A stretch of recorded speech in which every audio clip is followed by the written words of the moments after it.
Hey guys, welcome back. I think നമ്മൾ almost ഒരു 2 ഇയേഴ്സിന് മേലെയായി ഇങ്ങനെ ഒരു വീഡിയോ ചെയ്തിട്ട്. സോ നമ്മുടെ ഇന്നത്തെ ടോപ്പിക് എന്താണെന്ന് വെച്ചാൽ, ഇപ്പോഴും പല സ്റ്റുഡൻസിനും ഡൗട്ടുള്ള ഒരു കാര്യമാണ്, ഇന്ത്യൻ എയർഫോഴ്സിൽ പൈലറ്റായി ജോയിൻ ചെയ്തതിന് ശേഷം ഒരു കൊമേഴ്ഷ്യൽ എയർലൈനിലോട്ട് പൈലറ്റായിട്ട് സ്വിച്ച് ചെയ്യാൻ പറ്റുമോ എന്നുള്ളത്. സോ അതിനെ കുറച്ച് റിക്വയർമെൻറ്റ്സും കാര്യങ്ങളൊക്കെ ഉണ്ട്. അതൊക്കെ എന്താണെന്ന് നമുക്ക് ഈ വീഡിയോയിൽ നോക്കാം. Let's go to the video.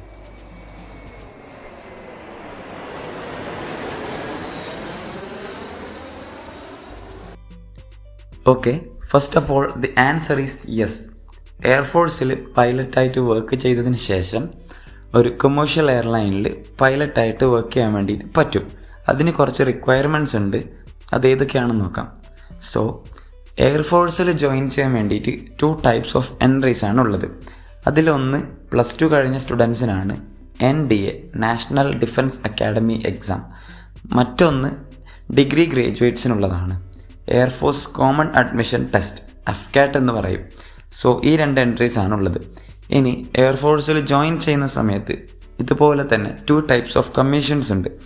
First one short service commission and second one permanent commission. ഈ ഷോർട്ട് സർവീസ് കമ്മീഷൻ എന്ന് പറയുന്നത്, ഇത് ത്രൂ ജോയിൻ ചെയ്യുന്ന ഒരാൾക്ക് ഫ്ലൈയിങ് ബ്രാഞ്ചിലാണെങ്കിൽ 14 ഇയേഴ്സ് ആണ് സർവീസ് ലിമിറ്റ് വരുന്നത്. അതിൽ കൂടുതൽ വർക്ക് ചെയ്യാൻ വേണ്ടി പറ്റില്ല. ആൻഡ് ദ പെർമനൻറ്റ് കമ്മീഷൻ ആണെങ്കിൽ നമ്മൾക്ക് എപ്പോഴാണോ എയർഫോഴ്സിൽ നിന്ന് റിട്ടയർ ആവാൻ തോന്നുന്നത് അപ്പോൾ നമുക്ക് റിട്ടയർ ആവാം. ഓക്കെ, സോ ഇതാണ് റിക്വയർമെൻറ്റ്സ് വരുന്നത്. ഇന്ത്യൻ എയർഫോഴ്സിൽ എങ്ങനെ ജോയിൻ ചെയ്യാമെന്നുള്ളതിൻ്റെ ഡീറ്റെയിൽഡ് വീഡിയോ നമ്മൾ ചാനലിൽ പോസ്റ്റ് ചെയ്തിട്ടുണ്ട്. സോ അതുകൊണ്ടാണ് ഇതിൽ ഡീറ്റെയിൽസ് പറയാത്തത്. And the next step is എങ്ങനെ ഒരു കൊമേഴ്ഷ്യൽ എയർലൈൻ പൈലറ്റായിട്ട് ഇവിടുന്ന് മാറാമെന്നുള്ളതാണ്. So after all this process നമ്മൾക്ക് DGCAയുടെ അണ്ടറിൽ വരുന്ന ഒരു 2-3 എക്സാംസ് ക്ലിയർ ചെയ്യേണ്ടതായിട്ടുണ്ട്.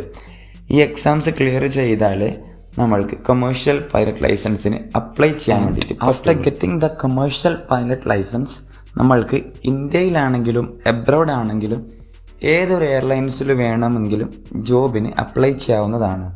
അതുപോലെ തന്നെ നമ്മളൊരു എയർഫോഴ്സ് പൈലറ്റ് ആയതുകൊണ്ടുള്ള അഡ്വാൻറ്റേജ് എന്ന് പറയുന്നത്, എയർലൈൻസ് ഇൻ്റർവ്യൂവിൽ നമുക്ക് പ്രയോറിറ്റി കിട്ടും because of the experience we have. So guys, ഇതാണ് ഇന്നത്തെ വീഡിയോ. അപ്പോൾ വീഡിയോ എല്ലാവർക്കും ഇഷ്ടപ്പെട്ടെന്ന് വിചാരിക്കുന്നു. ഇനിയും നിങ്ങൾക്ക് എന്തെങ്കിലും ഡൗട്ട്സോ കാര്യങ്ങളോ ഉണ്ടെങ്കിൽ you can say it in the comments. അതിനുള്ള ആൻസേഴ്സ് ഞാൻ ഇതുപോലെ വീഡിയോ ആയിട്ട് റിപ്ലൈ ചെയ്യുന്നതാണ്. അതുപോലെ തന്നെ if you want any aviation or pilot training related videos like this, do subscribe and support guys. See you in the next video.